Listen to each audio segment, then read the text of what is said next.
Charles Su Bharaj outside a court in Khyala in 2011. AFP in Nepal's Supreme Court on Wednesday ordered the release of Charles Su Bharaj from jail and his deportation.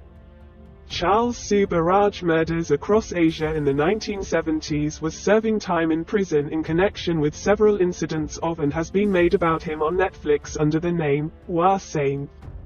Nihal, who was imprisoned for the murder of 2 tourists, should also be acquitted.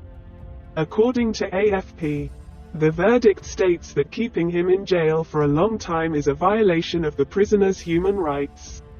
There is no other case pending, so this court orders him to be released by today and to return to his country within 15 days. Al-Masla further said that Sue Bharaj needs open heart surgery and his release. According to the law, which allows leniency for inmates who have already served 3/4 of their sentences. Inch-hour-long operation, was a prison official told AFP that Sue Bharaj would be formally released from the central prison in Garmando on Thursday.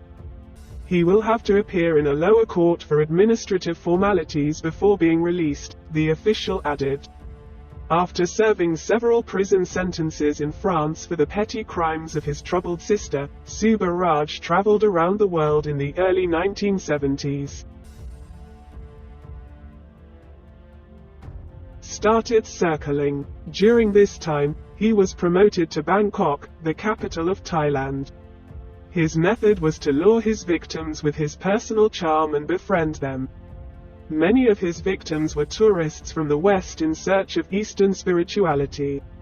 So Bharaj would kill them after giving them drugs.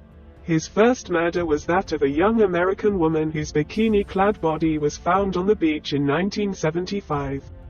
Sue Bharaj was eventually linked to more than 20 murders. This section includes relevant reference points. Their victims were strangled, beaten or burned. So Bharaj often used his Mashka's passport to reach his next destination. So Bharaj's nickname became Ova Sonnet, or Snake, as he would take on a new identity by changing his complexion. This installation became the title of the Netflix series. So Bharaj was arrested in India in 1976. And eventually he spent 21 years in prison there. However, in 1998, he escaped from prison and was later arrested in the Indian coastal state of Goa. In 1997, he served his sentence and moved to Chus. In 2009, he was spotted in Nihal where the police caught him. He was tried and sentenced to life in prison for the 1975 murder of American tourist Joe Burrow. A decade later he was also found guilty of murdering a Canadian accomplice. In 2008, while in prison, Sue Bharaj married Nabita Biswas, 44 years his junior and the wife of a lawyer.